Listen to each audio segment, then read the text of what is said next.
Peace, Cancer rising. Let's see what you need to keep most in mind and heart this week to help everything rise into place. It is love vibes this week as we're leading into Valentine's Day, Happy Hearts Day, Love Day on a Friday, Venus Day. So it's going to be that much more powerful. So we're going to be tapping into some romance oracle for our foundation frequency and then tap into some tarot to clarify and get some fundamental framework. So let's tap in for the Cancer rising collective. Give thanks, Spirit. Tapping in for Cancer rising. Let go of control issues. Allow the situation to unfold naturally. Let go. Let God. Be in your Cancerian, maternal, nurturing, receiving mode. Lean back energy through this dynamic. If it's something new, if it's something that has been, if you are single, whatever it may be, if you're just interested in someone, regardless of what your circumstance and situation is, do not be too overburdened by it. Release all of the extraneous thoughts, the stress behind it, the questioning, the wondering, the doubting, because feeling the sense of needing to know and being so uncomfortable with the uncertainty is just going to add to that uncertainty and add to that discomfort. And as a result, you're actually creating worse of a situation than the thing that you're stressed and worrying about to begin with. So nip it in the butt when it's a small little seed of uncertainty or doubt or worry or fear, instead of feeding it and allowing it to grow. It's not going to serve. Let go, let God. Be in an energy of, I don't have to know all the answers right now. It's going to present itself. It's going to be clear. It's going to be just right, because everything is for you. I always say that. Everything that happens is happening for you. It's not happening to you. And when you come into that kind of energy and that kind of vibration and that kind of frequency, then you are prepared for anything. And ultimately, it keeps you in an attitude of gratitude for the good, the bad, and the ugly, because we're in a dualistic realm and it's just going to happen, right? We have to kind of make space for a little bit of everything. And we've got our Three of Pentacles here, and this is collaborative energy. This is an energy of teamwork. It's an energy of being in the right space with the right people, getting the right work done. So in this regard, if it's in tapping into a particular relationship or dynamic that you're trying to and should release some of these control things, it's because you do have people around you that you do trust, that ultimately you're able to say, you know what, I know they're going to show up and do what needs to be done. Whether it's family, whether it's your friends, whether it's somebody at work, whatever it may be, there are certain people, certain dynamics that you have, that we all have, that ultimately we can say, I can trust them to do what needs to be done. This is what you want to kind of try to mirror in regards to your relationship, in regards to whatever this other thing is that is making you feel like you have to micromanage. This is the contrasting energy that you do have an example of, that you get to choose, that I'm going to do a little bit more of that and trust them. Let me give them a reason for me to worry before I just worry. Let me give them a reason, you know what I mean, for me to feel like I have to pull back or hold back or control or again, micromanage before you just kind of lead with that. Come in with the energy that you are trusting because of the people that you are able to trust. Give them the benefit of the doubt.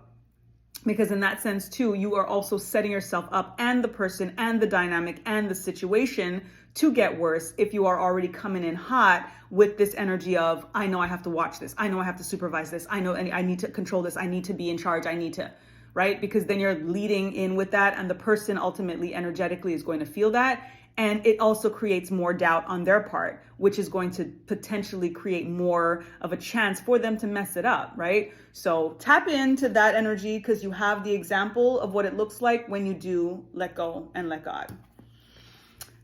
Look at that. Four of Swords, rest and relax and recuperation. Let it go. Be easy. Be calm. Take the day off. Let them do it. Let them do it. Be like, you know what? I'm gonna do this. You do that. And I'm not going to kind of create this energy right off the bat where I don't trust that you can do it.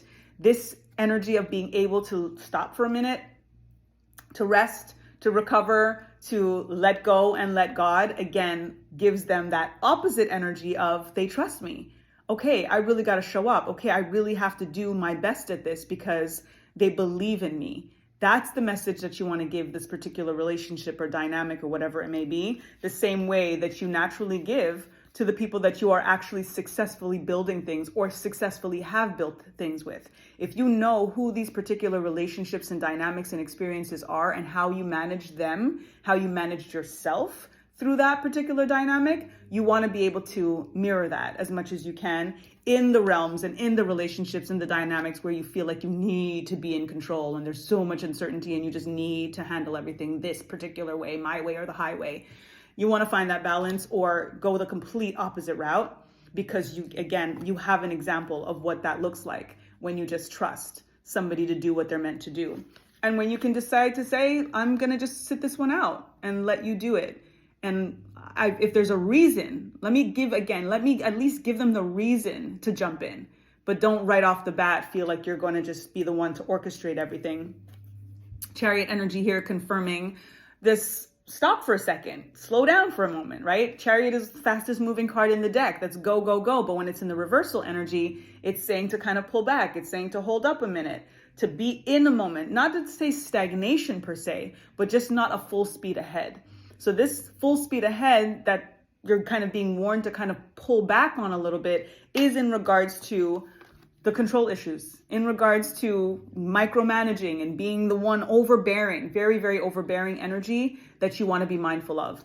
Cancer energy is, again, the mothering, is the mama bear, is that kind of thing. I know all the answers. I know how to fix it. And sometimes we are already going in to troubleshoot something before something happens. And there's pros to that, but there's also cons to that, depending on the type of dynamic. And if you're in a relationship where it's a partnership, but you're leading with, I know you're probably going to mess this up, so I got you when you mess it up. That's probably not going to go well in the moment, and especially not in the long term. So keep that in mind. I want you, first off, I hope that it resonates. I hope that it helps everything rise into place. Nothing is falling. It is only up from here. But if you do claim this reading, if it does resonate with you, I want you to put your hands up. I want you to use the emojis with the hands up. Because I don't know if y'all watch the Cosby Show, but Cosby was telling Alvin, certain things you got to just throw the hands up and let her do what she do. You know what I'm saying? Let her do what she do. You know what I'm saying? That's the kind of energy that we're in right now. Just let it be done. So any of the hands up or the hands open to just remind you, sometimes you got to just let it go and let it be done and be okay with that. Okay? So I hope that helps, Cancer rising. Until next week. Peace.